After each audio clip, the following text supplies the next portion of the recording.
Okay, okay.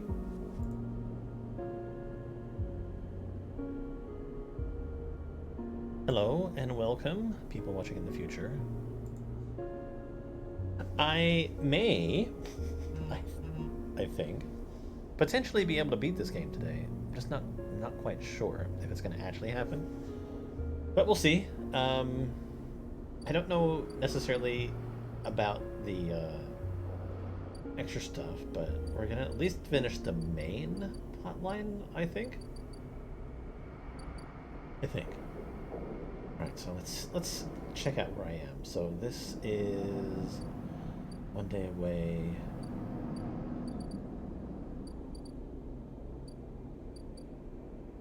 This is one day away.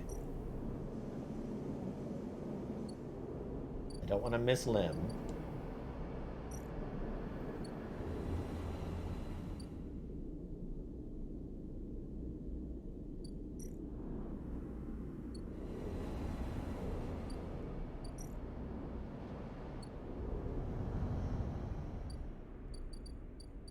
Oh, this is new. Yeah, I got a couple new things here.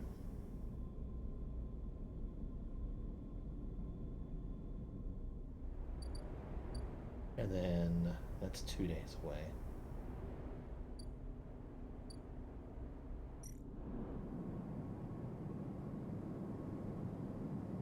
Scrap for the flotilla, so I need to get scrap too.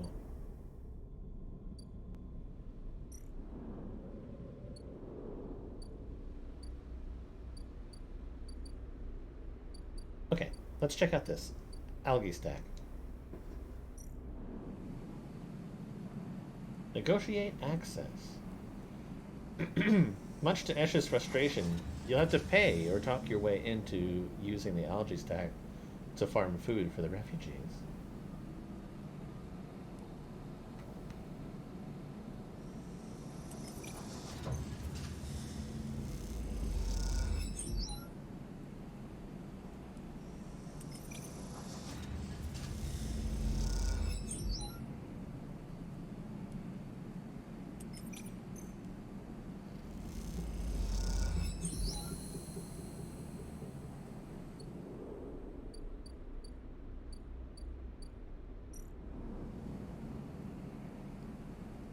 Okay, accelerate growth. Algae takes time to grow, and each cycle, more can be harvested from the stack. Patience is required.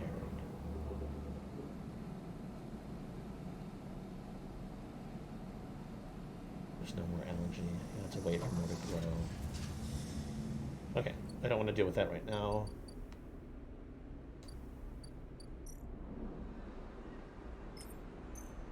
Okay, some mushrooms growing.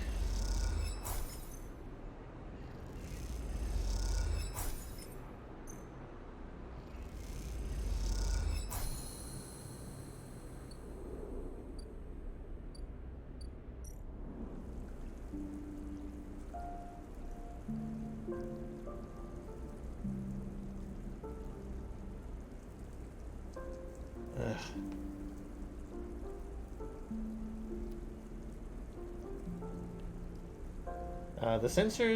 The reservoir is monitored by a web of sensors. Hacking them will reduce the alert level of the system.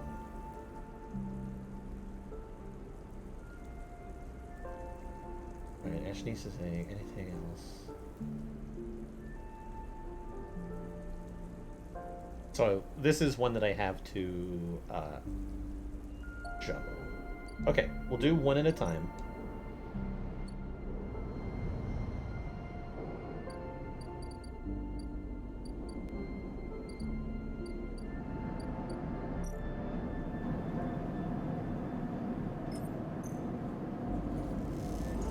First off, energy.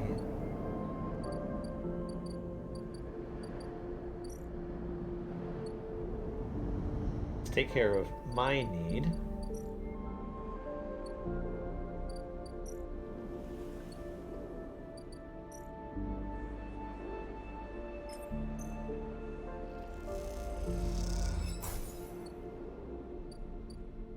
And I will seek Scrap.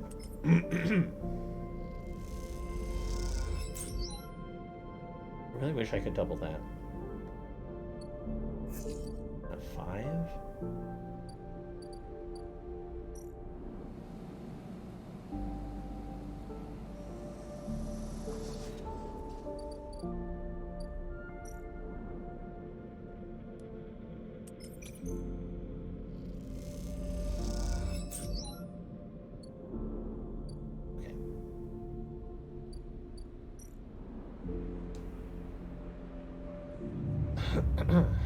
We keep going.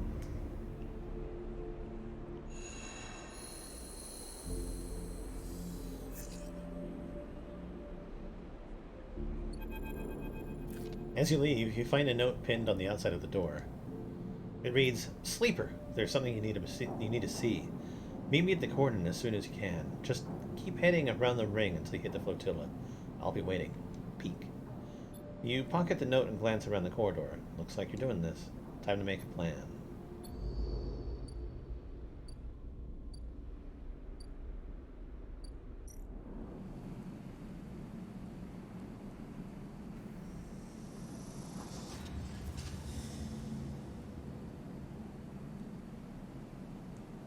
Okay, so it says more can be and each cycle more can be harvested from this tank. So I think I'm gonna wait.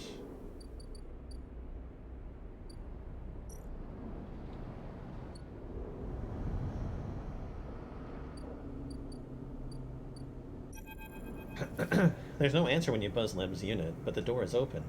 You push the door and find Mina sitting in the middle of the floor, playing with Bun Bun. "Hi, Mina." "Hi, robot," says Mina sullenly, waving Bun Bun's paw without looking up. "Where's Daddy?" Mina doesn't respond. She walks Bun Bun across the floor, narrating quietly to herself. You look around the unit. It is a mess. Dishes and glasses on the side. Some of Mina's clothes piled up in a corner. Mina sitting by her bag, which is spilled out across the floor. Her drawing slate cracked and dark. Tidy up.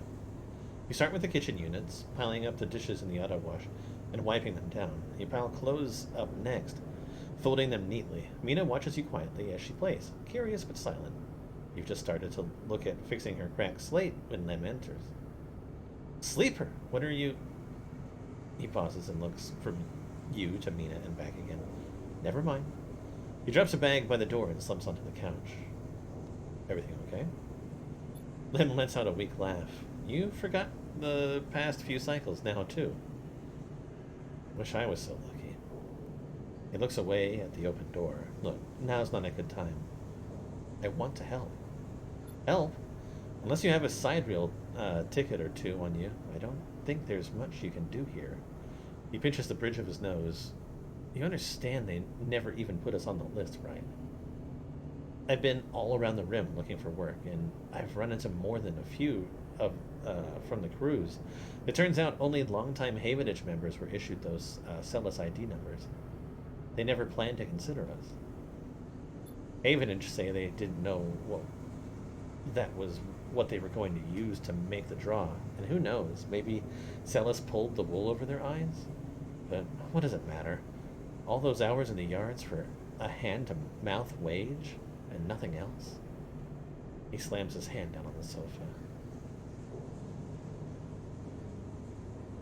"That can't be it." "Well, it is." He looks at the open door again. "They are moving the side reel up to the hub now, you know," he says without meeting your eye. "That's where it'll depart from. They are bringing in a ship with all their cryosleep pioneers. They're transferring them up there in microgravity before loading the crew. We could sneak aboard."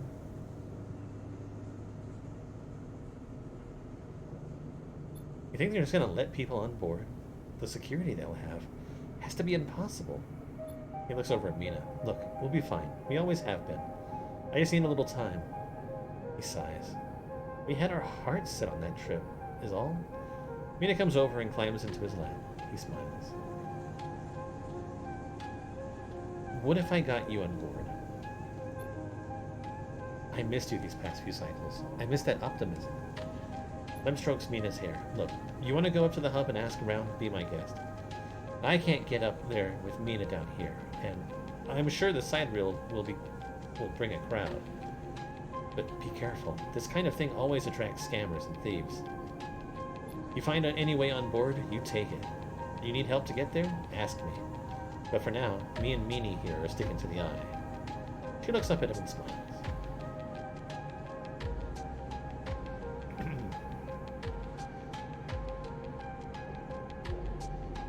Thanks, Lem. No, thank you, Sleeper. For coming by. You stand to leave and Mina grabs your hand, eager to give you one more smile.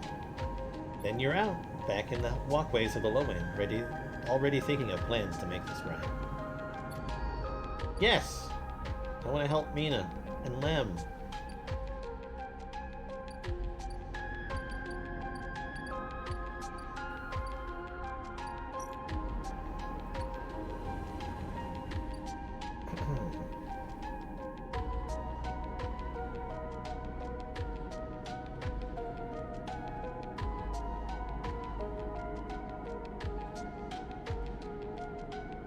I like the fact that I can kind of look at this from all angles.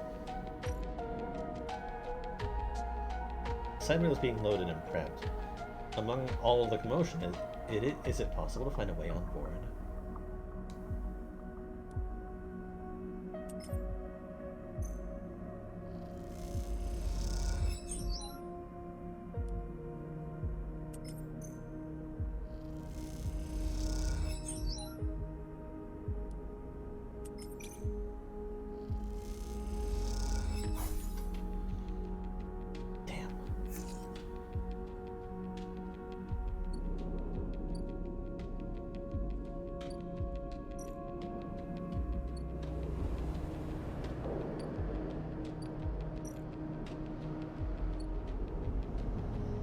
I'll get them out of here.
Oh, yeah, that's right.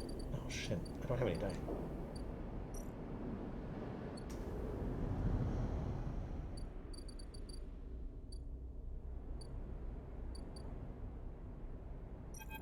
Sleeper! Pete catches your attention from the shadowy corner they were leaning against. Any trouble getting up here? None. Good to hear. Come, take a look at this. They beckon you over to a window, a nearby window, which looks across the ruined ring to the blinking red lights of the Havenage cordon. The cordon's temporary structures, a net of metal struts meant to detect and dissuade any ships from entering or leaving the flotilla, shut out into the black and all around.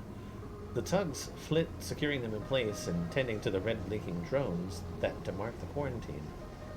It's an impressive and worrying sight. What do you think? Peek interrupts your thoughts. How would you get through it? Use one of the tugs? As an escort, you mean? I doubt we could fit all the supplies on one of those tugs. But if it seemed like the Briar was being officially escorted through the cordon, Peek squints at the red lights, then we'd be stuck inside. Peek turns away from the window and rubs her forehead. Esha's already wrapped us up in something here, hasn't she? The question is spoken under the breath, and they don't seem to expect an answer. Silence grows. Maybe we try all three. Pink laughs. I like it. At least we should prepare as many ways as we can. Way I see it, there are 3 parts to making it through that cordon. They gesture out the window at the strange structure. Deception, distraction, and speed. You'll need all of them for a clean passage through. Deception means tricking the cordon security into thinking that we are meant to be there. Maybe a tug escort would work. Anything that makes the Briar look official.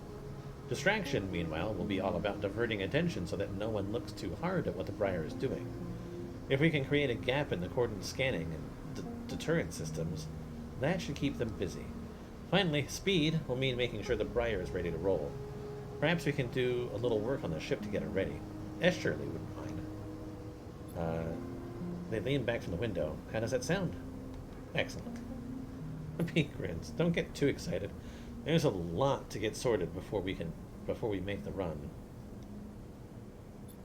10 cycles left. They glance out the window at the cordon nervously. 10 cycles to gather the supplies and to prep this plan. It's tight. Very tight. Peace looks at you. If this goes wrong, Peak sighs. Just get out, okay? They squeeze your shoulder. I'll follow Esh anywhere, but you don't need to get dragged down with us. It won't come to that. Peak brightens up a little. Of course, but just keep that in mind. Let's get to it, Peak stretches. I'll tell Esh about the improvements to the Briar and the rest. Let's explore the cordon as best we can and look for openings. I have no idea what guardian angel sent you to us, Sleeper, Peak smiles, but I'm very glad they did.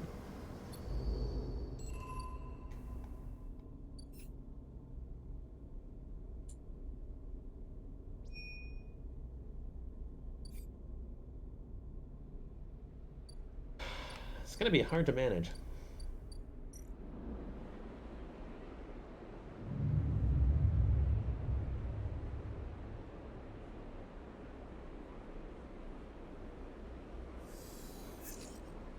Ugh. It's better.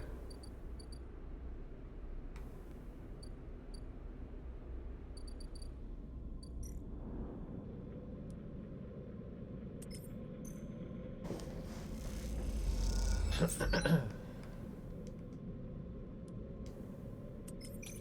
me scrap, give me scrap, give me scrap. Okay, good. I lost energy, but that's fine. Energy is replaceable.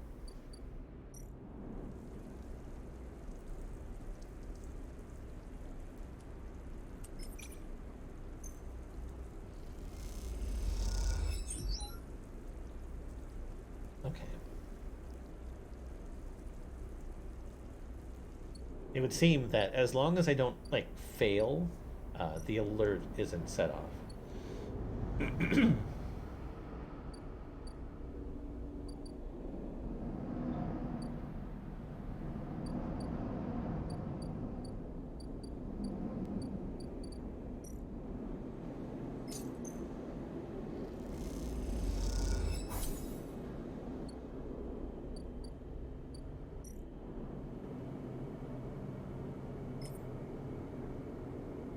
I'm gonna hold off on the scrap.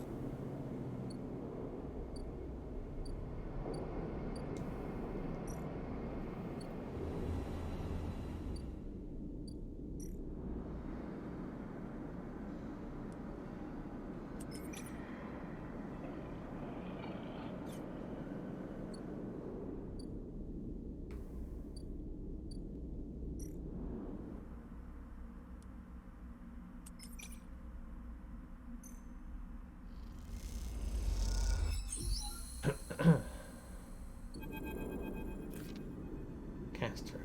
Quite an achievement, isn't she? Sandra Celis must be proud.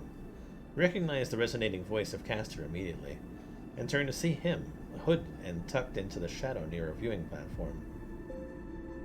Castor. I see you remember our game.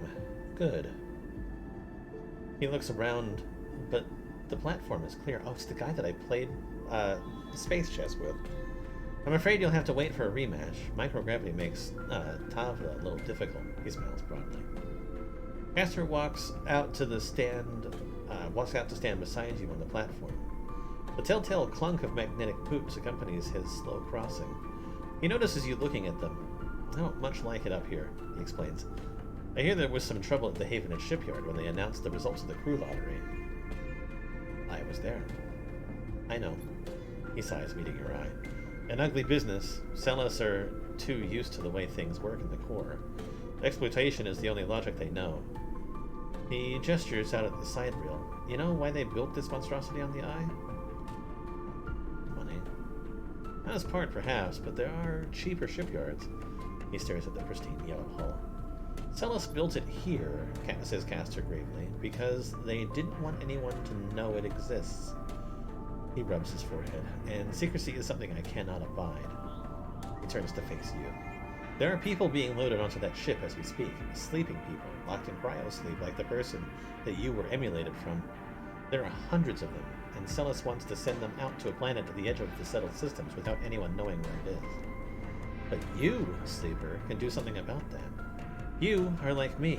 You deal with data. You can read it right out of the air. With someone like you on that ship, secrecy isn't a problem. You can ping back whatever I need whenever I need it, as long as you're on board. With you on the side reel, and with some minor modifications, he pauses, you can be my eyes and ear. I'll keep track of Celes. I will keep track of Celes's grand project through you. In short, says Castor, stretching, I can get you aboard, Sleeper, but I am going to need you to help me. Who are you? I'm a concerned party. Someone who likes to know what is happening when it is happening, not afterwards. It's not just me. Yes, your friend Lem. That can be arranged. It is difficult, but not impossible. The condition, of course, that you go too. Castor clunks closer to the window, watching the tugs wheeling around the side rail. It's a simple offer, and the only one that will get you on that ship. Please consider it. He turns back, silhouetted against the ship. But to make it happen, I need your assistance, as I said. There's a Celes Foundation ship docked in the now empty shipyard. I need the data from its servers. This will allow me to produce the IDs necessary for your transit. Castor looks over his glasses at you. Celes aren't stupid, though. Their ship is totally isolated from the station. You'll need to get on board if you want access to their air-walled servers. Once you have the data, meet me at your friend's unit so we can give them the good news. He smiles. I notice his importance to you, and the little one. So cute. You don't extract the data before the sidereal horizon leaves the hub?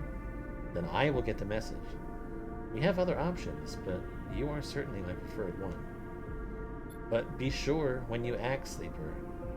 Once you take the data from Celes, you'll set off a series of events that will likely be hard for you to untangle yourself from. Either way, I recommend you stop asking around up here. You're bringing a lot of attention to yourself. Castor glances around as if to emphasize his point. There are only a handful of cycles until departure, Sleeper. Make your decision.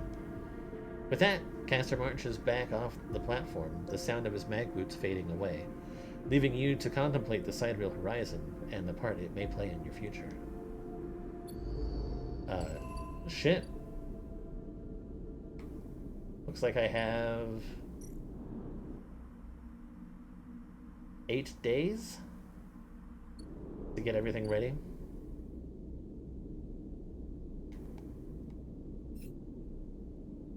I mean, this is definitely my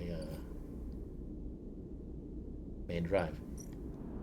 If I can do what I can to get to Lem and Mina out, then I will be happy.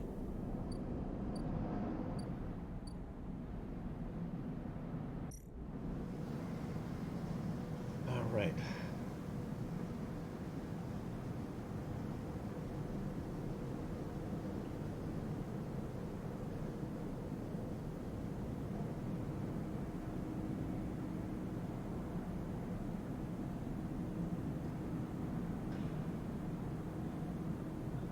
Okay, I want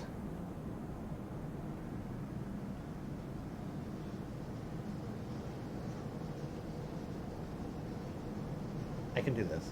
And I can do it fairly quickly too, I think. Okay, cool. I got a 2. Let us use it.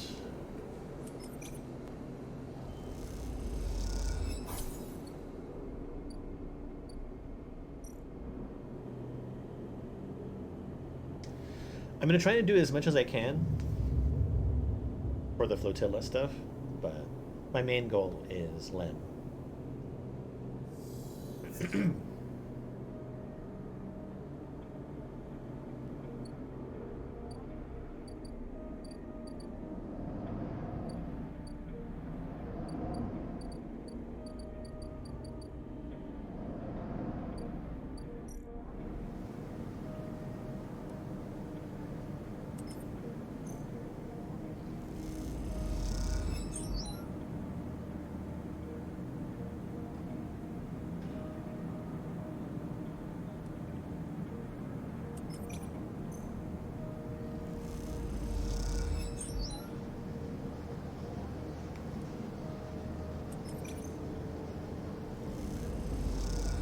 Shit.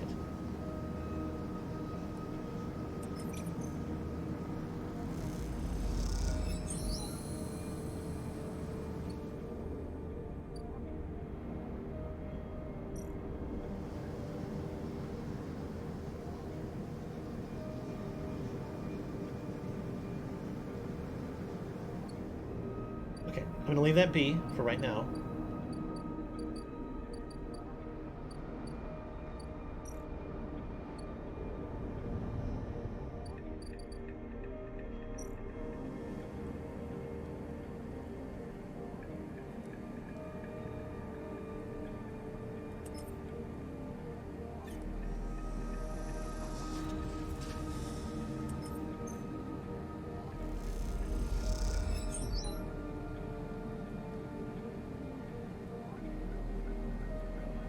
That wasn't working exactly the way that I was thinking that it was. I should have read it better.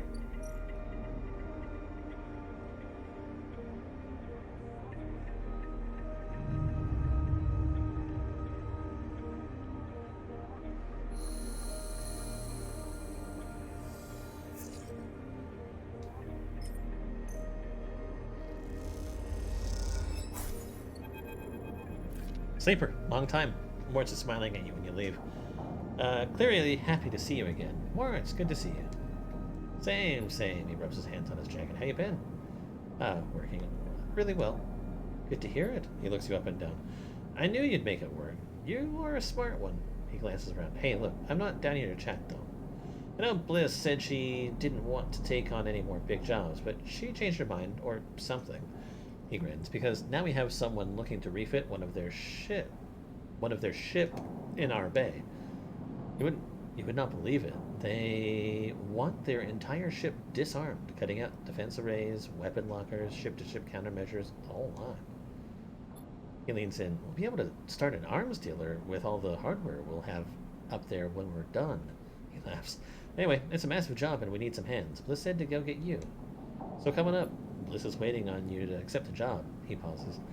It'll be good to have you up there again, he grins. Like old times. Not a drive, but just a offer, I think.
Plus credits and plus Celis data.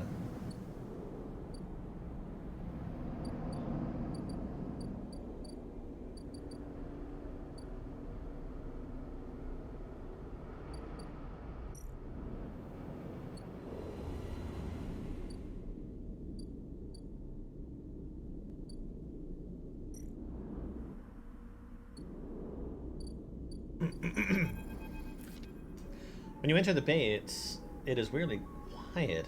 Moritz must be out on some errand, and maybe Bliss is prepping the kit? Oh, it's Ankita. Sleeper. Ankita is drifting at one side of the bay. You missed her completely when you came in. The idea of not seeing Ankita when you entered the room would have seemed unlikely to you several cycles ago, but seeing her without her armor, she seems smaller, less imposing. Ankita. She nods and kicks off from the wall, drifting closer. So, what is this? She asks. Come to avenge Ashton, or a sleeper? We're just looking for another payout. Her anger is familiar, but quieter than before, restrained. I don't want to fight. Then why are you here? She looks away. Yeah, I definitely made her mad by taking the money. And you can tell that her anger isn't directed at you in particular. It radiates off her like fire. You better be ready to sign, comes a shout from the bay entrance, because I've got my best repair tech coming up here especially, and they are going to... Bliss glides in and suddenly stops herself when she sees you and Ankita standing off. Oh, Sleeper, you're already here. Miss Casetta, this is the tech I was telling you about. Best on the hook. She stops, looking between the two of you. Wait, do you two know each other? You and Ankita look at each other. We work together. Bliss squints at you both before continuing. Bliss produces the slate. Now, Miss Casetta, if you'd like to sign our damage waiver here, we can start on the decommissioning. She looks at you. My tech here is eager to get started, as am I. Ankita scrawls her signature across the slate. Thank you. Bliss pauses. And everything is okay with the special payment terms we discussed. She gives Ankita a strange smile. All fine, says Ankita, giving you another hard look. Then she kicks off and drifts to the entrance. I'll be in the gimbal, she says, and leaves. Special payment terms. She looks over her glasses at you. Look, Sleeper, there's something I have to tell you. She glances around again. What is she so nervous about? This isn't exactly a typical job. Miss Casetta, Ankita, she gives you a knowing look, doesn't have the chits to pay us, so we've made a special agreement. She sighs. I'm leaving. Leaving? Keep it down, I haven't told Moritz yet. She looks down, just waiting to break it to him. Don't you tell him either. She stares hard at you. I'll tell him when I'm ready. And I don't want him to get worried about Ankita's history. He'll be very protective. You should tell him. Look, all I care is that she is heading for the starboard belt. She looks out at the bay. That's where I'm headed. She turns back to face you. Also, I wanted to ask. She stops, unsure. If you'd like to come with us.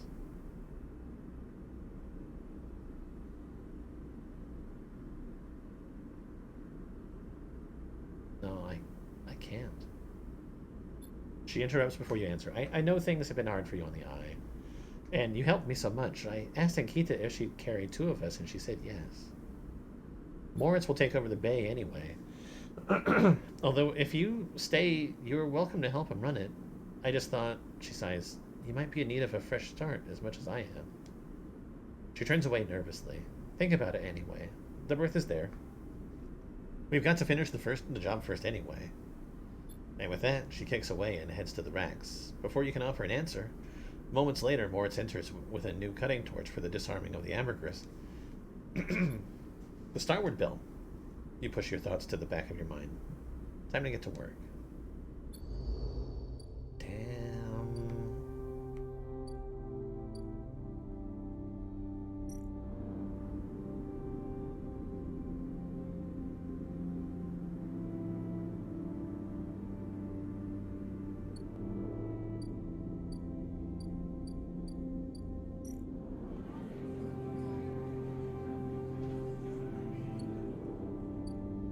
It's a safe job, too.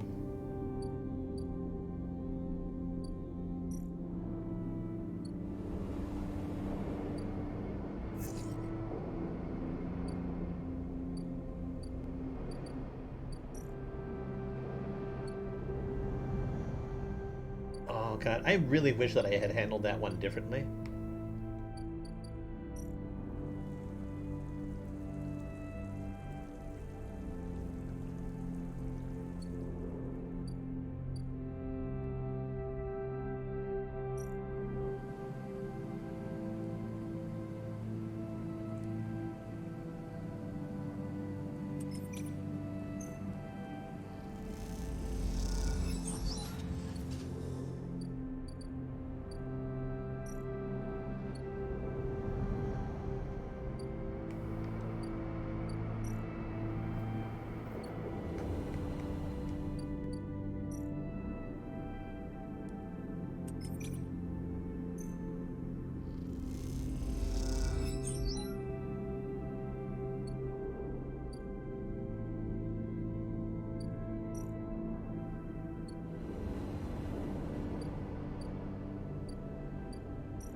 When you arrive at Lem and Mina's unit, Castor's already waiting outside, leaning beside the door.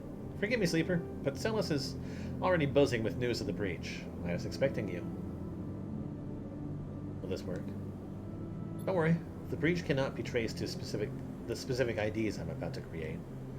Castor reaches into a pocket and produces a sleek green and white hand terminal. The data, please. You hand over a drive with the data, and Castor fishes around for a converter cable to hook it up. He slots it into the terminal, and after some worrying, a set of 2 transparent films marked with numeric sequences are produced. 2 tickets to an uncertain future, Castor smiles to himself. The child will go with Lem, of course. He pockets them. These are yours, but first, he holds out a white cube. Your side of the deal. What is it? Something to help us make use of you. He passes you the square, and you rest it in your palm. A small, white, perfect cube. Suddenly you feel a sharp pain and a flinch. The cube jumps from your hand and rattles along the walkway. You look at Castor apologetically. Castor smiles. Not to worry. It has done its job. Now it is for you to do yours. I look down and see a tiny pinprick in the center of your palm. Nothing sinister. Castor puts the terminal away. This way we can keep track of you in the sidereal horizon. Whatever you need to do. Excellent. Castor hands you the transparent films. You see shimmering portraits of you and Lem flickering beneath the surface. Go. Give them the good news. And he reaches across and buzzes the unit. Lem slides open the door, half dressed in his gear. Sleeper, what brings you up here? Come in, he beckons you inside. You look to the side expecting to see Castor, but the wall is empty.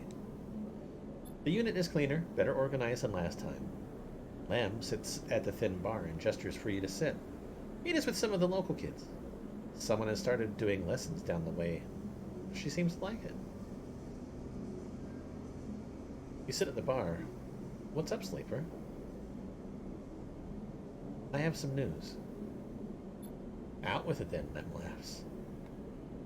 I have Celis IDs for us. You have... Lem freezes. How? He blinks rapidly, as if to wipe you from his vision. Does that mean... Yep. Lem stands up and paces around the unit. We have to pack. He starts laughing. Holy shit, we have to pack. He turns back to you, smiling. How the hell did you swing this, Sleeper? A friend helped. Well, thank you, friend! You show him the ID films, and he whistles at the portraits. Impressive stuff. He pats you on the shoulder. You should stay until Mina gets home. We can tell her together. Sure. The buzzer goes. Gotta be her. Lem gets up and opens the door. And Mina, a bundle of energy and life, rushes into the room. Robot! She sounds. Lem picks her up. Mina, you won't believe what they brought us. You flash her the passes, and she looks confused. We're all going away after all. Meanie. He lifts her up above her head. Above his head? On that big, beautiful ship. Mina screams and Lem laughs, and he puts Mina down, and she runs over to you and hugs your legs. I love you, Robot, she says quietly, so only you can hear. I love you too. And a while later, when you leave, you don't even think to check for Castor by the door until it's too late. You stop and turn, halfway down the walkway, but there's nothing there. Even that little white cube is gone. So you keep walking, back through the low end, deep in thought, excited and scared all at once.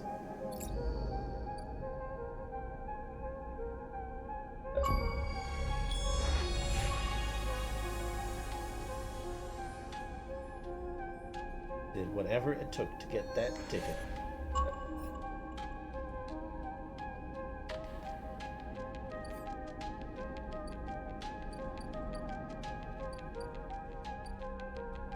There's still danger because of that Celis breach, but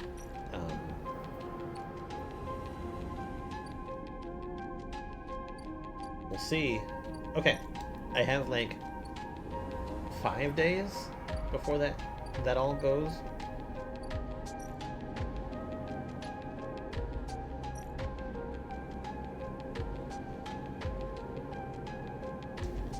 See how much I can do for that flotilla.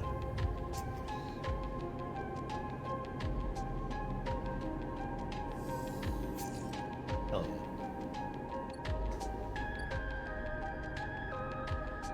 I'm honestly tempted to use one of my meds.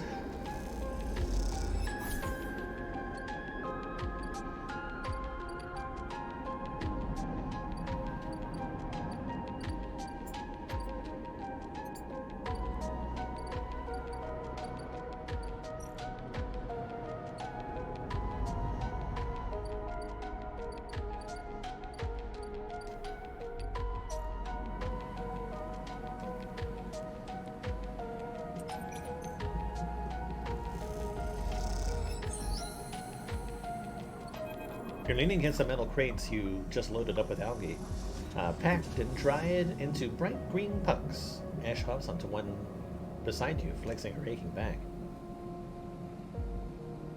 I hope the refugees like algae. Ash squints at you, as if you just interrupted her train of thought. It's a look you have become familiar with. Doesn't matter either way. This is what we got, she sighs, rubbing the back of her neck. In these past cycles, working the algae stack with Ash, you've had little insight into her mind. She really seems happy to start a conversation, but is always eager to end one. Despite this, you feel like something has grown between you. Something like silent trust. The kind that tends to seed itself in the fertile soil of hard but necessary work. There's something I've been meaning to ask. Ash raises her head cautiously. Go on. I helped the flotilla.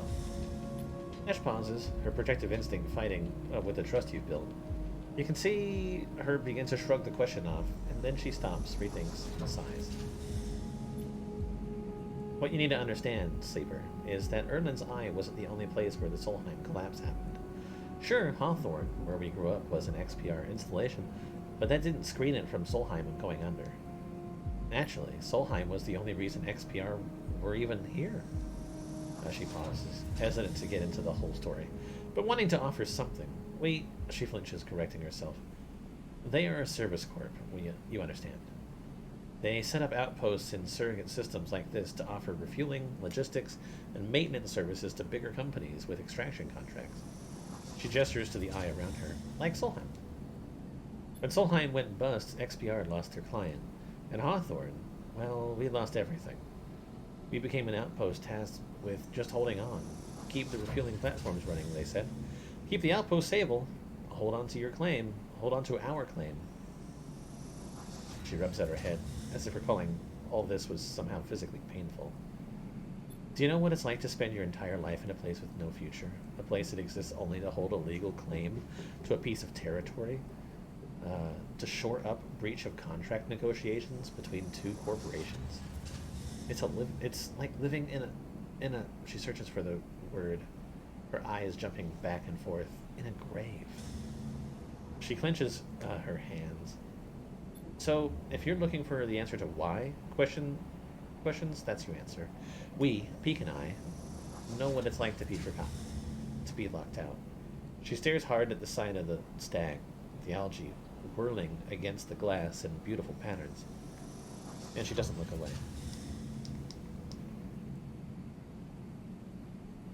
The silence extends, and you realize the conversation is over. Ash seems angry, not at you, but with herself, for even voicing such ideas. After a while, you stand and start to load the crates onto the powdered cargo trolley that Ash will run back to the Briar. As you do, you try to catch her eye, but she avoids it, soothing herself instead with the comforting simplicity of physical work. Okay, that's done.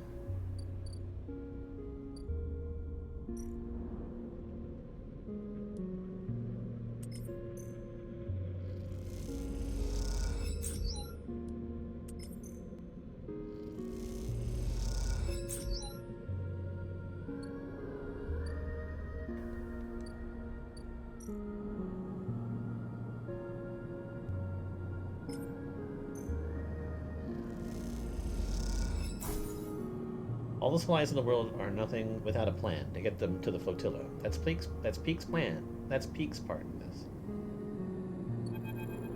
You look over the pile of scrap components lying in the Briar. You look around. The bay is empty. Esham Peak either elsewhere on the station or on the bridge a couple levels up. You begin sorting through the pile, separating out useful components and boxing them by use. You don't recognize everything you find, but before long you get into the rhythm of sorting.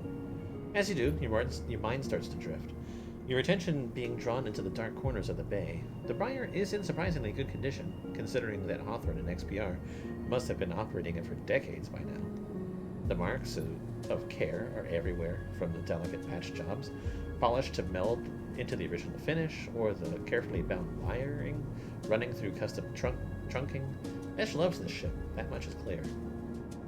Something catches your eye in one of the dark corners, a matte black stack of crates you hadn't spotted before. They are sleek and compact, tucked away behind some of the bigger, more worn containers. I should keep working. You put the containers out of your mind and focus on the sorting process. This is Esh's ship, and she wouldn't appreciate you rooting around in it. You hear a hiss, and Esh comes up through the bay's lock. She barely registers your presence, nodding at you as she passes. Sleeper.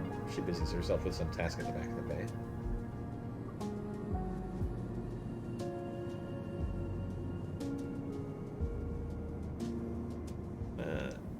Esh doesn't turn around from whatever she is busy with. Just more supplies, Sleeper, like everything else out here. You can't think of anything else to ask, but since that the atmosphere has now somehow shifted, you quickly finish up the sorting and slip out, waving goodbye to her back as you do. Are they something else?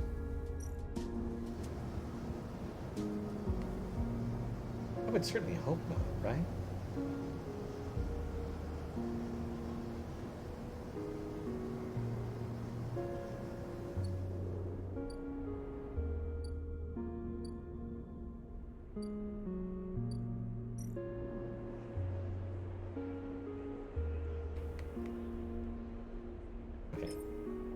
I'm gonna keep the 5 dice.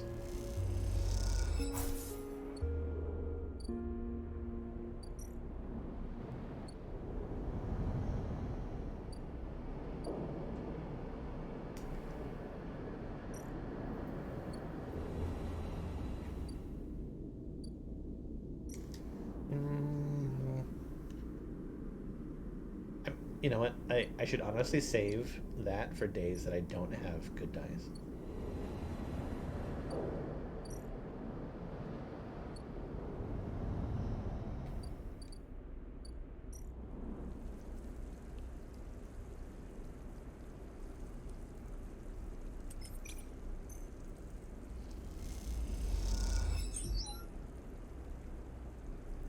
Also, I just like this is only one a day. Or only one. Ugh, that's rough.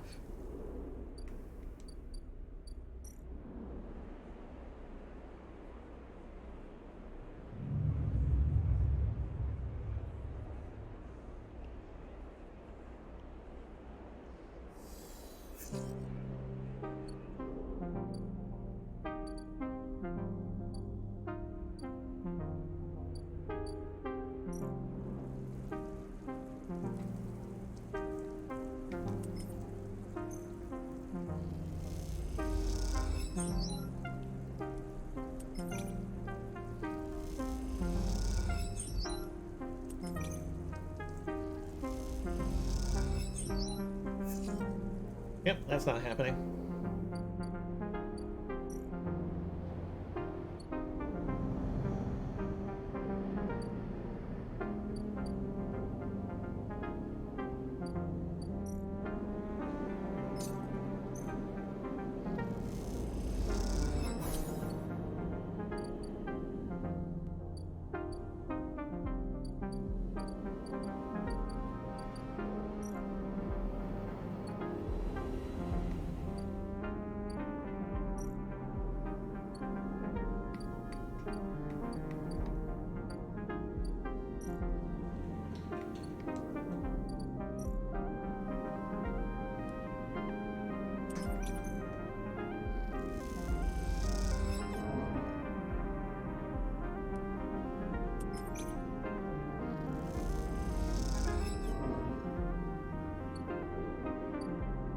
Right, I'm down to 4 days.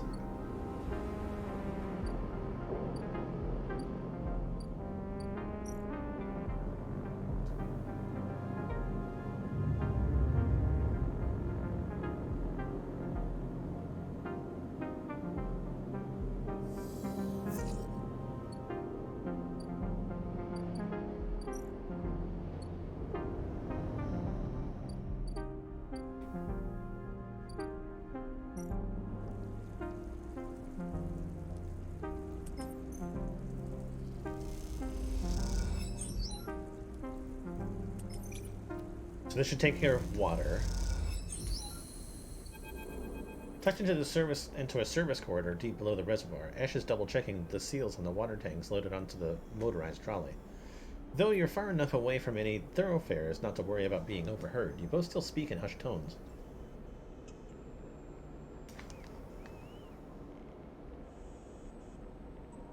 All good? Ash nods silently and hits the ignition on the trolley to start it moving. You take the other side of the trolley and walk it up the wide service corridor. With its flickering lights and Solheim detritus, you doubt it gets used by Havenage. At least that's the hope. You glance across at Ash, her face a mask of determination, as she guides the trolley along. Maybe some conversation will make this journey go a little easier. What comes next? Ash pauses, a little surprised by your question. She glances back down in the tunnel, but in a deserted passage she can hardly keep up the pretense of silence. We keep going, she answers quickly and turns back to the trolley, but she can tell you are expecting her to add more. She seems to gather herself for an answer, not wanting to ignore you, but trying instead to get her answer straight in her head. Our outpost, Hawthorne, is not an easy place to grow up in. The administrators keep a tight hold of everything. She rolls her eyes, even though they are trapped in the same decaying insulation as everyone else. Peak, she pauses. Peak found it harder than most. She pauses again, judging her words. I stepped in to help them out. Since silence descends again, but you can feel the wheels turning in Esh's mind as the creaking wheels of the trolley take you along the corridor. I promised Peak I would get them out, no matter what. So when the opportunity arose, she grimaces, we got out. We got as far away from that place as we could. And we were glad of it. So after this, we keep going, until we are so far from Hawthorne, we can't even remember the way back. Ash stops talking, but she has a dark look in her eyes, her mind thinking of the difficulties that the future might bring. You both reach a wide bulkhead doorway, and have to stop to shimmy the trolley over the edge. When you're done, Ash turns to you. I'm good from here. Head back. And with that, she's gone, moving off in the dark tunnel ahead. You watch her go and then turn around and walk the distance back to the staircase you entered from, the tunnel humming around you as you do. As you walk, you try to piece together Ash's past, but all you have are a glimpse of a person she once was. She seems to prefer it that way.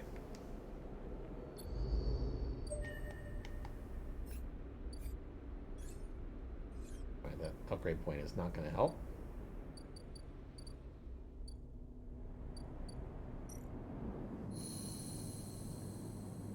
Alright, flotilla needs food, water, and components. That part is done.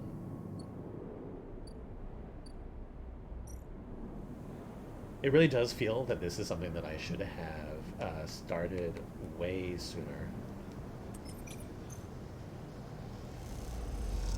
For whatever reason, I was thinking that it would be a lot more difficult.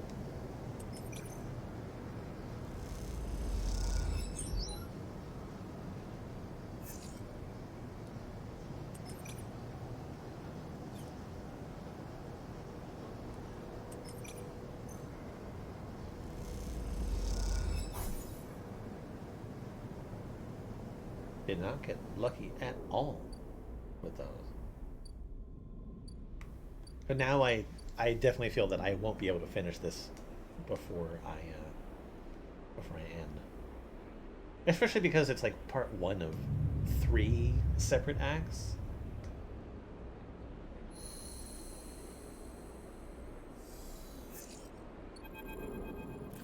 A rapid burst of movement catches your attention. A drone, its fins adjusting as it hovers in place, floats in the corridor. Hello. The drone shifts a little but does not respond.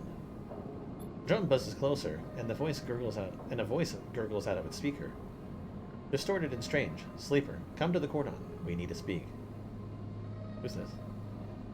The drone clicks and whirs, and the recording plays again. Sleeper, come to the cordon. We need to speak. Inspect the drone. As you move closer, the drone bobs away to a safe distance, but as it does, you see a of Havenage emblazoned on its side. Could this be Fang's drone? Satisfied it has delivered its message, the drone rotates and accelerates away as rapidly as it arrived. You stare at it as it disappears from sight. hoping for some insight that escapes you. The cordon, then.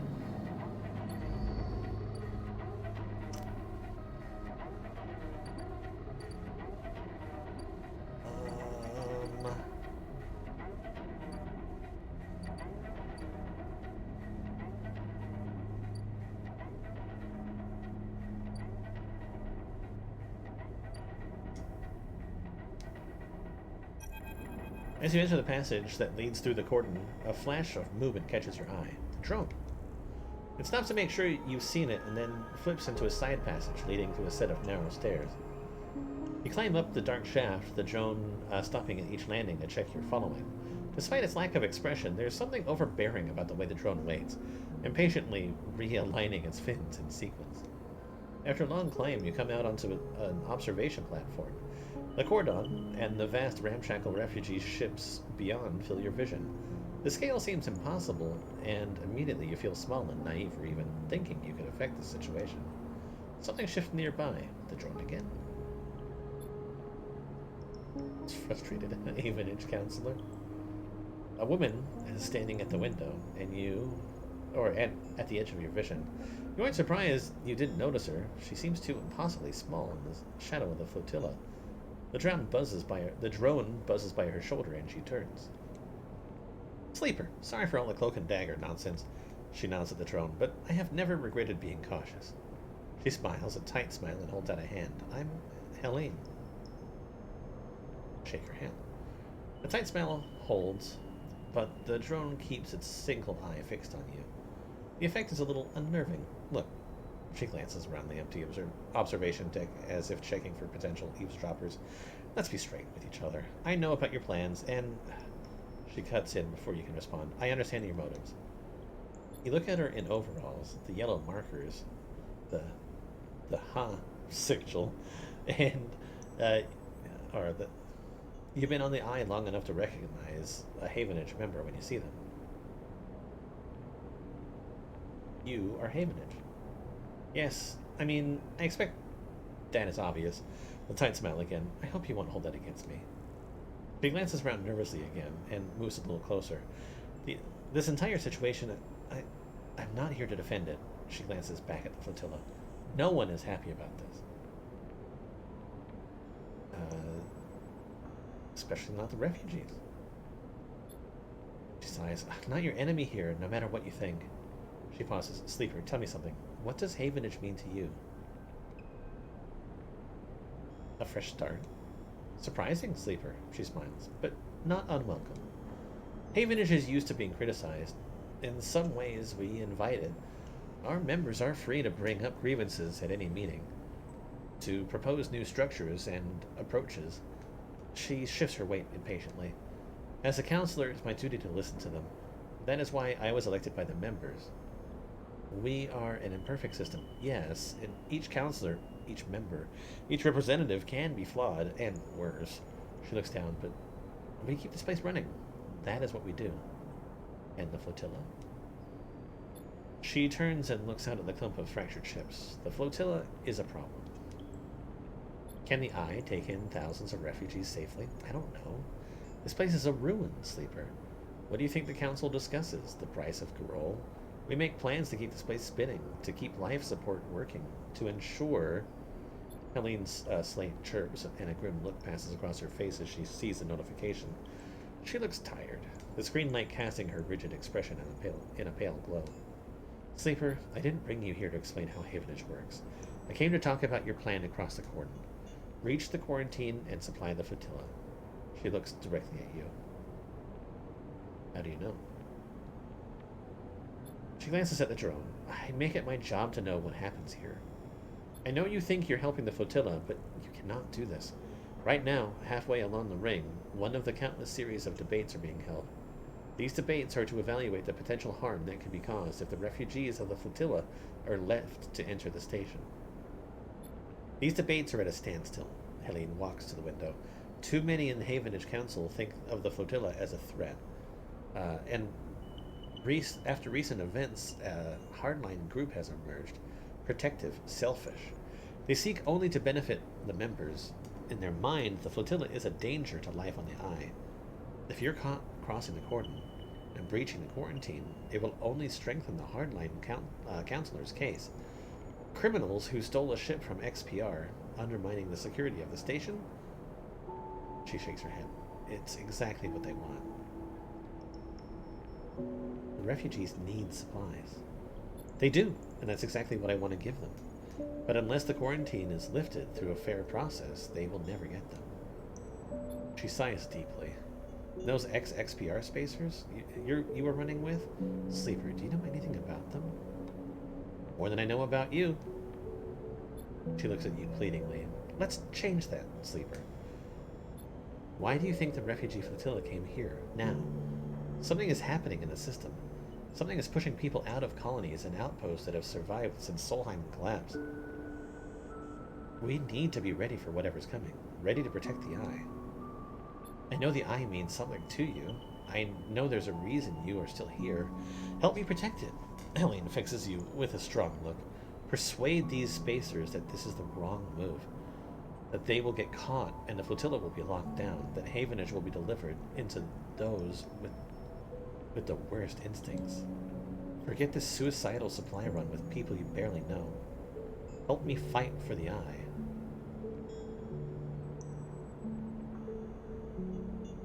Why don't you stop them? If I expose the plan, it's the same as if it goes ahead and they are caught. Every way I look at it, the Eye looks compromised, the quarantine justified, the hardliners get their scapegoat. Don't offer up the excuse the hardliners need to lock the flotilla out altogether. To persuade the members they are the safest pair of hands.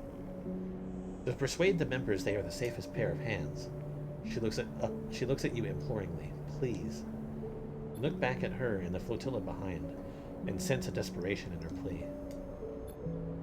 A notification breaks the silence. Shit. She rapidly scrolls through the pages of data. Sleeper, I need to go. She looks torn. Think about this, please. Talk to the spacers. Help them see reason. And she quickly leaves the observation deck before you have time to respond. You stay for a moment, watch the lights of the tugs and the flotilla, and wonder what it feels like to be on one of those ships.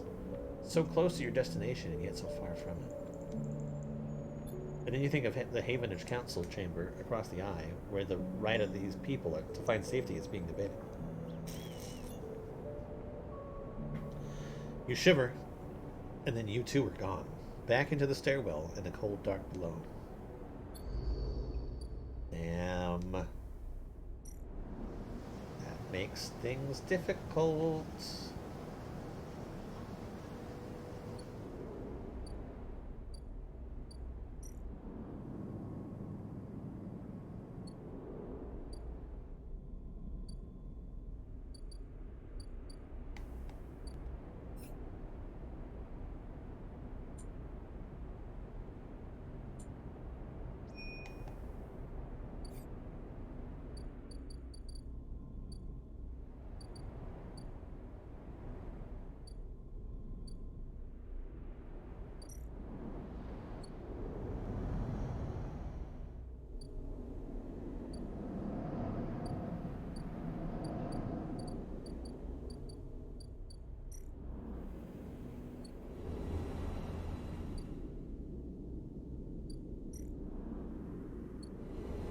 Well, okay.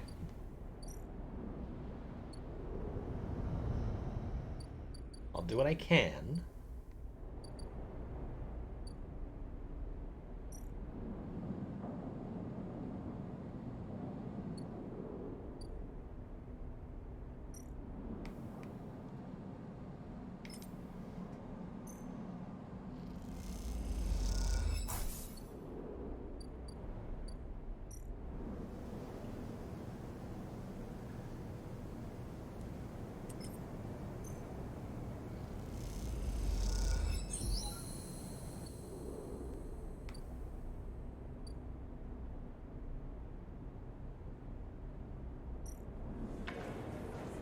Oh my god.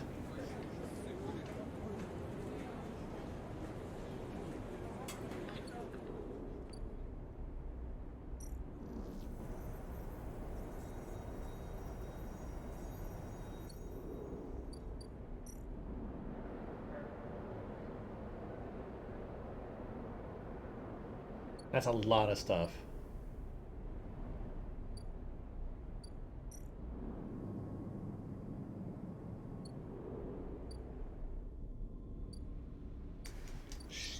Shit. Um...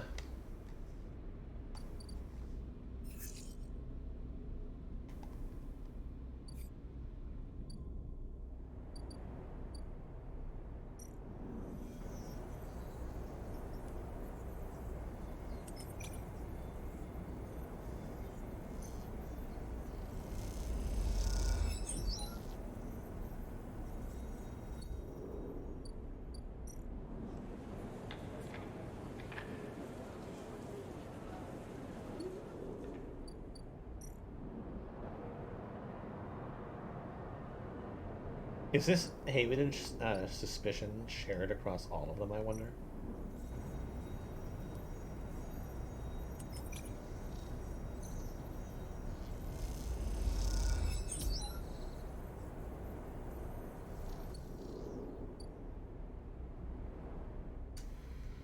Alright, well...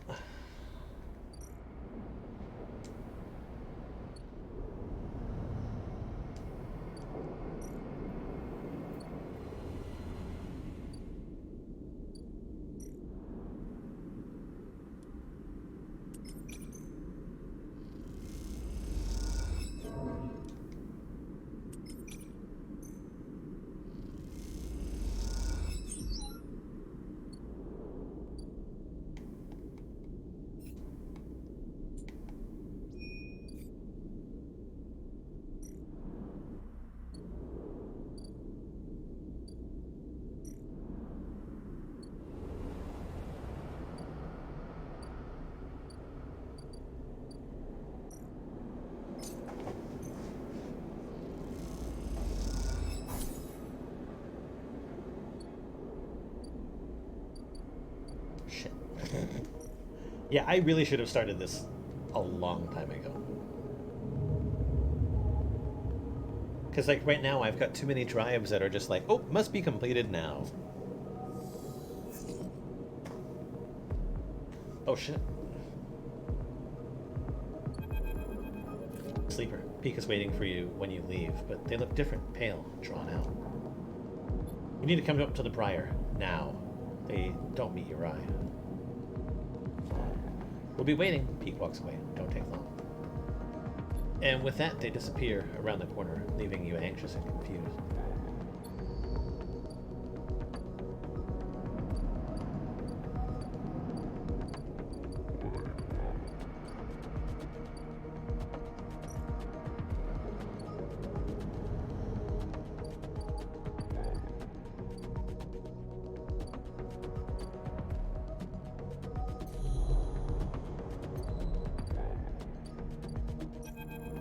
As you walk into the Climbing Briar's cavernous bay, now filled with crates and containers, Ash is waiting for you.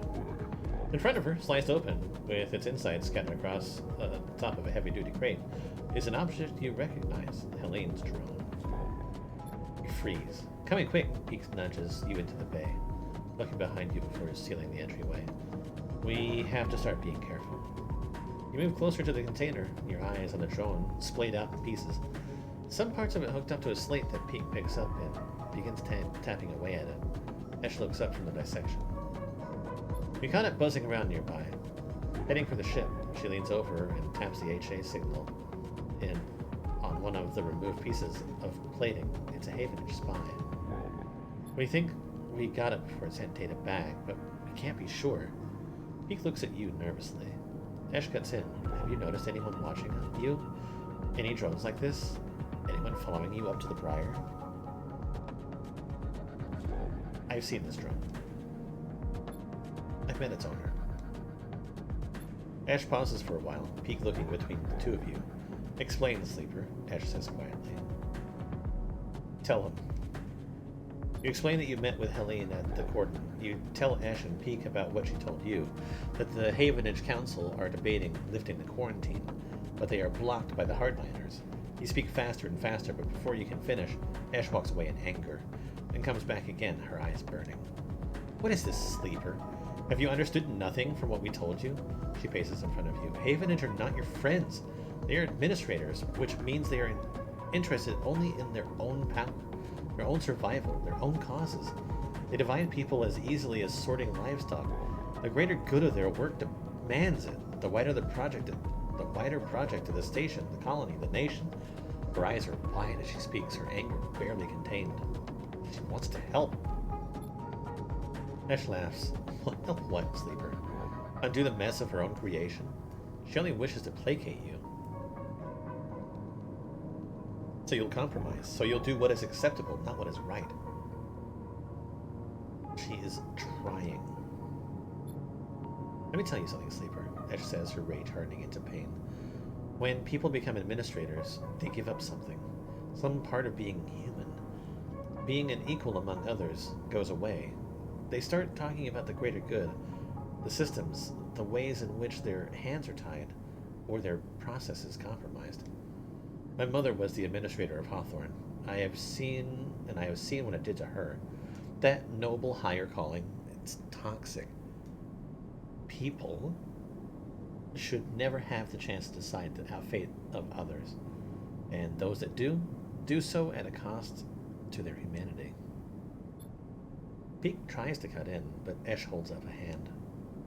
Don't start, Peek. Don't ask me to be reasonable or calm down. Thousands of people are desperate out there. Being reasonable will only prolong their suffering. Lane can help. Ash turns away. I'm done with this. You are risking this entire supply run just by being here. She walks back into the bay and starts checking the straps on the crates. I go next cycle. We don't need you anymore. Get out. Sleeper. Peek looks torn. You have to understand this is personal for Ash.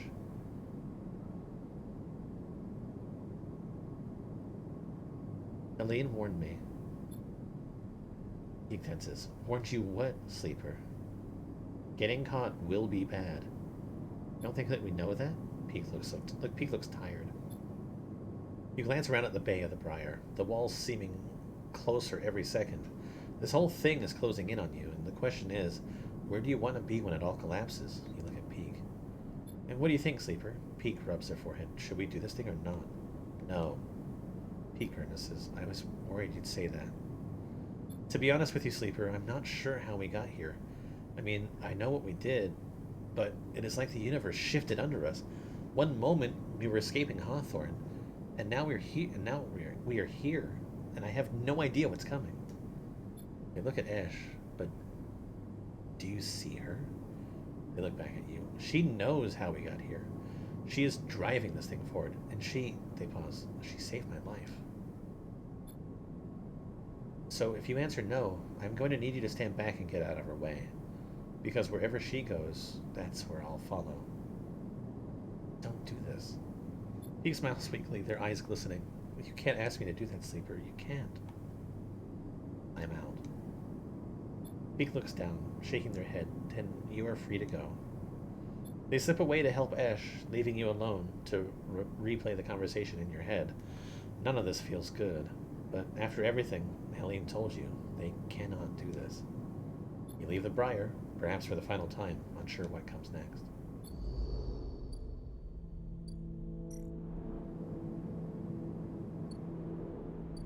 Damn.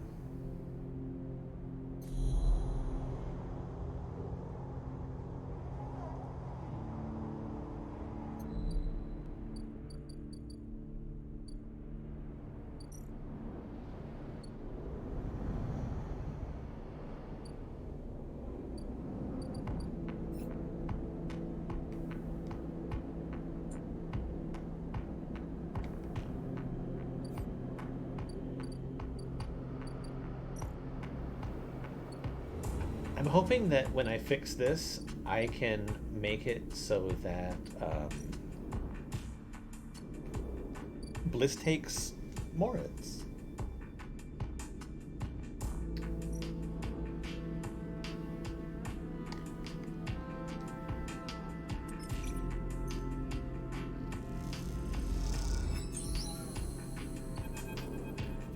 Amber looks better than she ever has before. Bliss has done an incredible job of cleaning up the hull, and despite the exterior changes being limited, she has the impression of being lighter, somehow sleeker than before. Moritz drifts by. He has been loading up the final equipment onto Amber. It turns out Nikita will be taking her weapons, but packed and ready to sell at the first starboard port belt she hits. But now that Moritz is done, he seems in a kind of daze, floating back and forth aimlessly. You okay, Moritz? What's that? He turns. Oh, right, yeah. Packed and stacked. He smiles a weak smile. I was hoping Miss Cassetta would let me keep a warhead. What do you think of her? Miss Cassetta? He shrugs. She seems tired and old, like older than she looks. Hey, sleeper. He looks down. Did you know Bliss was leaving? I understand now. You understand now. She told him. That's why he's like this. I did. He nods distractedly. She said this place is mine. He looks up around the bay like it's suddenly some vast space he doesn't know what to do with. You'll do a great job. He looks down at you. Hey, thanks, he smiles. I appreciate you saying that. Not many people believed in me before now. First Bliss, then you. A dark look suddenly crosses his face. Hey, sleeper. There was something Bliss said. He meets your eye. Are you going to? Before you can answer, Ankita glides into the bay. A massive crate on her shoulder. Sleeper, coming or what? Bliss is already on board. She stops by the terminal, holding herself in place. Moritz looks at her with a dazed expression. You look at Ankita. She's keeping it together now. She's packed all those bad feelings down someplace where you'll never see them and built a tough foundation on top. She may not be a mercenary anymore, but you imagine most people would think twice before trying to cross her. Well, she looks at you. I'm not eager to spend another moment of my time on the station unless I have to. She pauses, looking between you and Moritz. She sighs. I'll give you a minute. And she kicks off with the crate, taking it to the end of the bay, where the Emperor sits docked. You look back at Moritz. I'm staying. Moritz looks like he might pass out. Sleeper, are you sure? Are you doing this for me? I'm staying for me. Moritz nods. All right then, you're staying, he grins. Ankita comes back across the bay, the final crate stowed. You staying then, sleeper? I'm staying. She nods. Well, okay then. One less mouth to feed. She pauses. Look, sleeper. I'm not going to go back over everything that happened. She sighs. I'm trying to put that behind me, but I hope you find what you're looking for here. She smiles and kicks off, gliding to the ambergris and the starward belt beyond. You both watch in silence as Amber's drives fire up. I wish that he could have gone with them.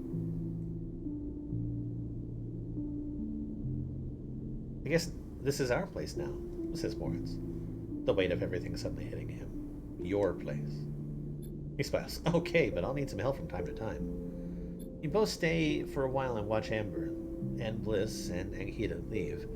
And then Moritz goes to the racks and finally implements a new organizational system as you head out, promising to be back to check on things soon. As you glide around the soft curve of the hub, you catch glimpses of the distant stars flickering through the windows. They are beautiful, it's true, but by now you think of them as a distraction. In your time on the Eye, you realize there's nothing out there waiting for you. No fresh starts, no bright futures, just a whole load of problems you haven't found yet. No, your place is here, among the people you know and the problems you know. You wish Ankita and Bliss the best of luck, out in the belt, but as you do, you focus on the Eye, on the vast spinning rim that rotates around this hub, on its buildings and flashing lights, on its people and places. This is your home, for now. It contains all the futures you need.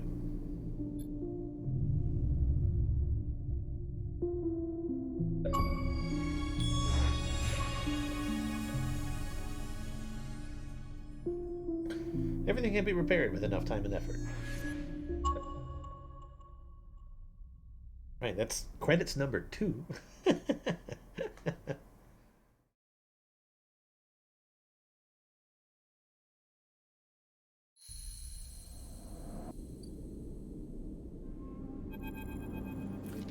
Next round is yours. Moritz arrives at the table with a couple of steel drink canisters, typical of the hub's only bar, the Gimbal Lounge. He settles into the webbing beside the table and clunks them down into the magnetic table, This place, you've decided, is ridiculous. A rapidly spinning cavernous sphere, the gimbal's weak gravity, just like the gravity at the eye's rim, is created by its gut-wrenching rotation. The interface surface of the sphere is the gimbal's floor, which descends towards the equator, where one long bar loops around the entire circumference. Tumbling out from that central ring are an array of booths and seating arrangements equipped with all kinds of harnesses and webbing to keep customers in place. Those harnesses are there because the gimbal doesn't quite spin up fast enough, and you watch as the clientele bounce towards the bar in lazy arcs, or shift from table to table with graceful leaps. "What are you thinking?" asks Moritz, noticing you staring out to the gimbal. "How weird this place is." Moritz glances around, as if for the first time. "Yeah, Bliss never used to like coming here." Moritz takes a drink and stretches. "So, Sleeper, you sticking around?" I have things to take care of." "Yeah, I thought you might." Moritz rubs the back of his head. "One cycle at a time. That's how I'm going to take it. Nice and easy." You aren't sure if he's talking to himself or you. "We'll make it." He lifts his drink for a toast. "To next cycle," he pronounces, and knocks it back. Later, when you finally leave the gimbal, Moritz is still laughing. You help him out of the spinning gimbal and back into the hub, sending him on his way home to the bay. Then you pause for a moment to watch the stars as they spin and spin around the eye. You smile to yourself and think of Bliss and Akita out there somewhere among those points of light. To the next cycle. Okay, so this can't be interacted with yet.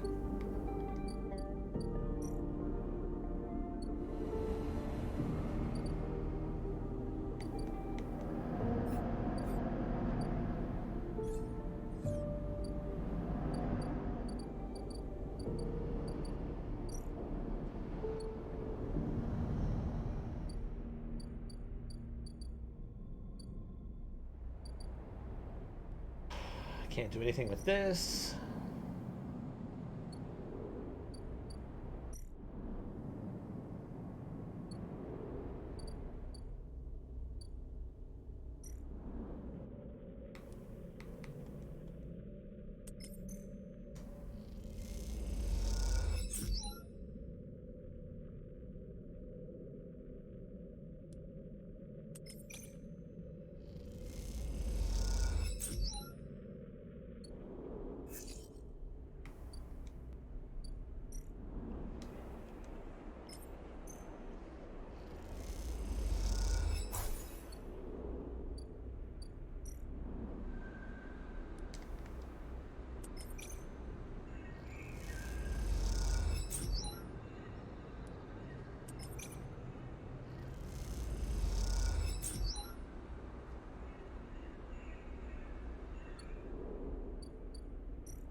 For whatever reason, the opening theme song for Neon Genesis came into my mind. Oh my god. Fucking idiot. Alright. Let's do the last sleep.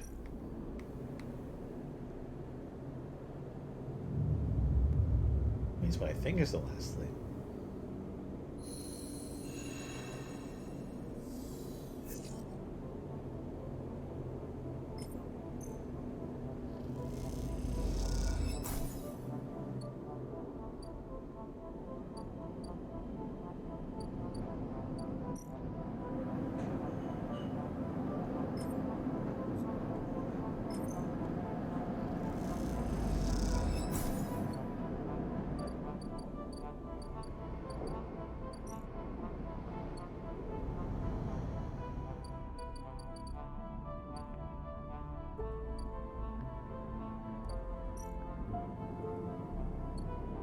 Yep, that's it. I cannot do anything further for them. As it stands.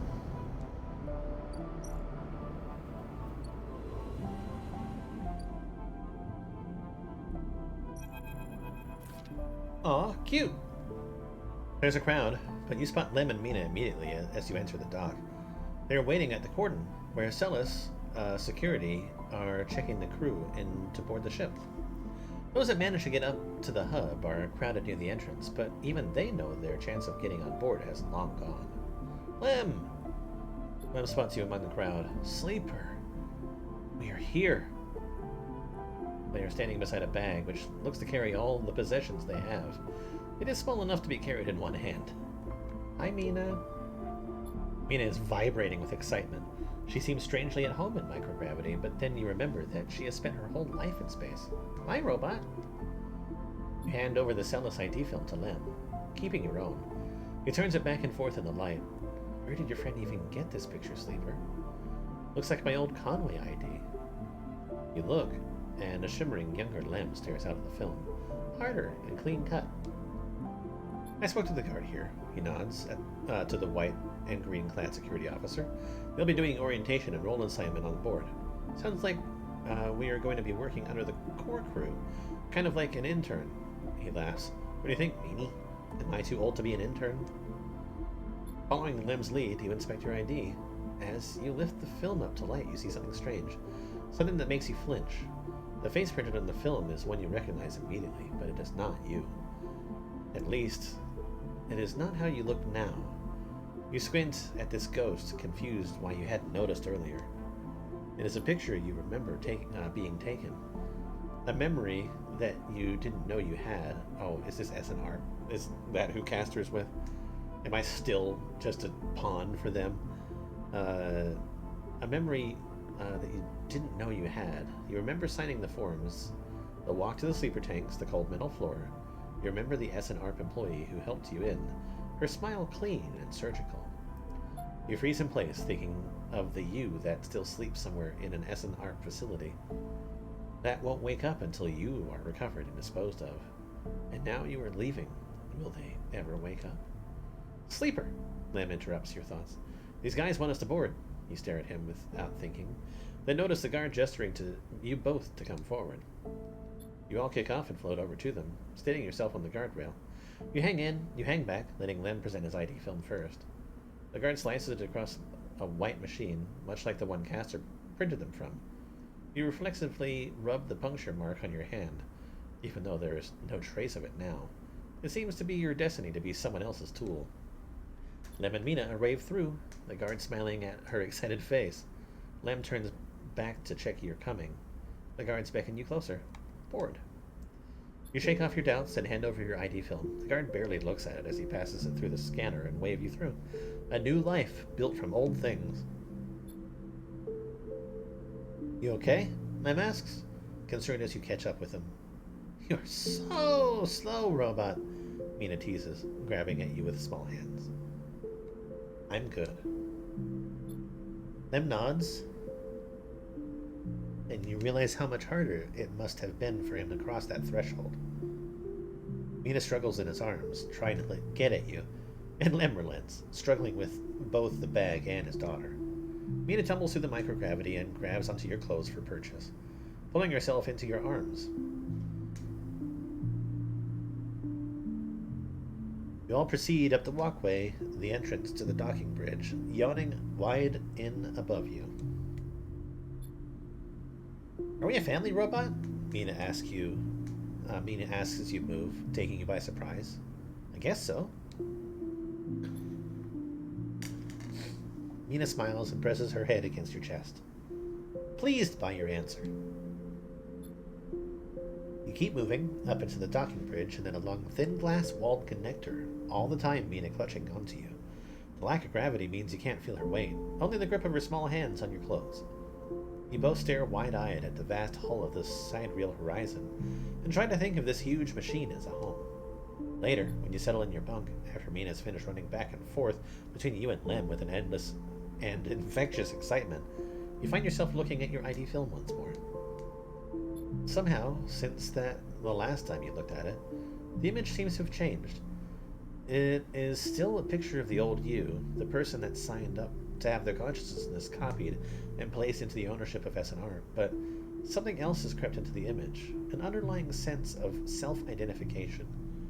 This is also a picture of you. You now. The you that survived the eye, that made friends here, that found a way out, that escaped against all odds. The other you might never wake up. They might never live again, but so be it.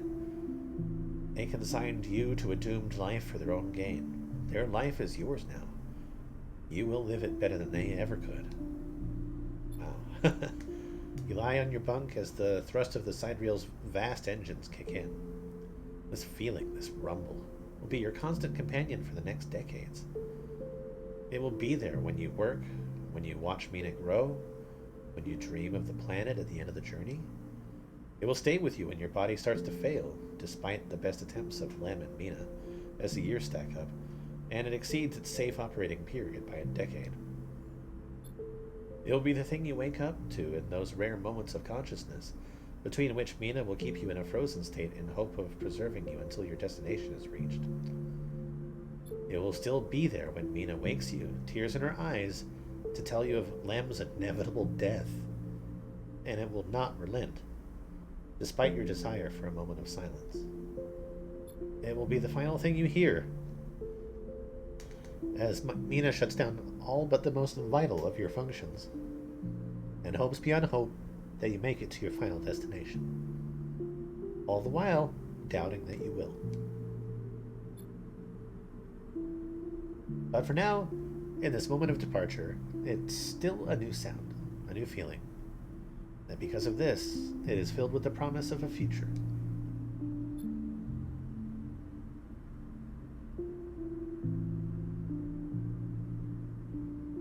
And so you settle back onto your bunk, close your eyes, and the moments you are sleeping a perfect dreamless sleep, the most peaceful that you can ever remember. That's like really sad.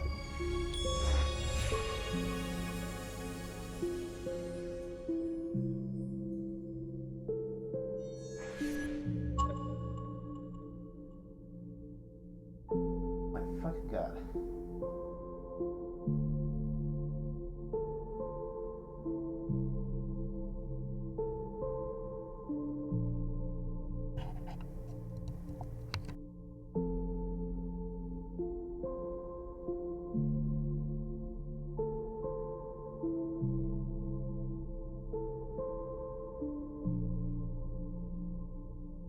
Because I was thinking to myself, it's like, I require stuff to, like, continue living. So, like, what fucking happens?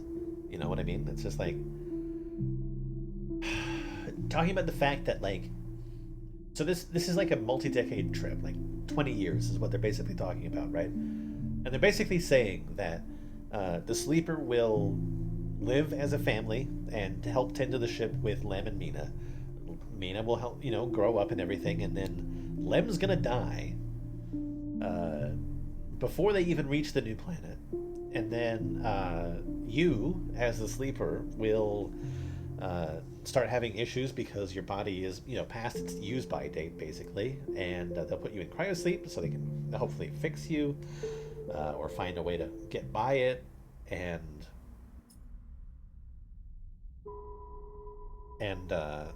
then, like, you will even die before you reach that planet, and then Mina's just gonna be alone.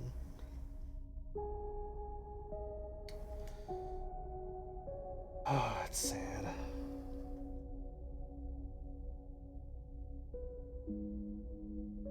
But I gotta tell you, that was a great game. Citizen Sleeper 2, huh?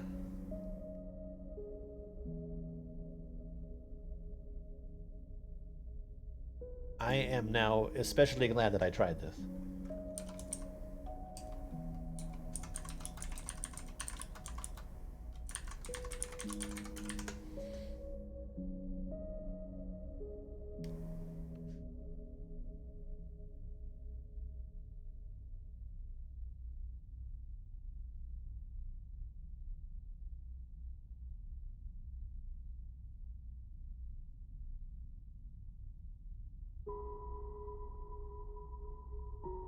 Apparently it's going to be a Game Pass thing. Oh,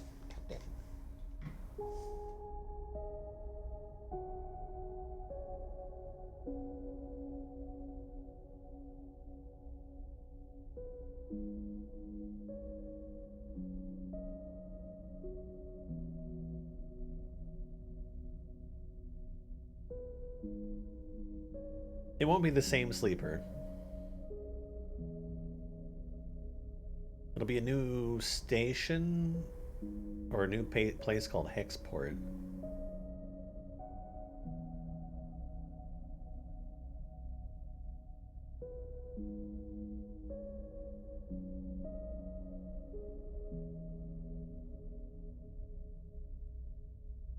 I like the art they're making for it so far, though. Sometime midway through next year, it appears. But anyway, this is a really good, unique game. And I really dig it. 93 cycles.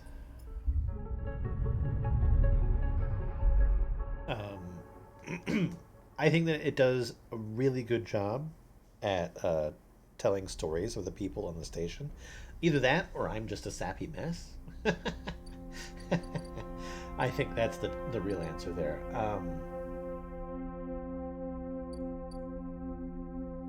It builds an environment and it keeps it solid, and I completely appreciate it. There isn't really anything in here that I think necessarily like breaks the immersion in this little world that they've created. But everything works well. It's such a simple idea, but it works very well. Anyway, I will not emotionally recover from that for a little while.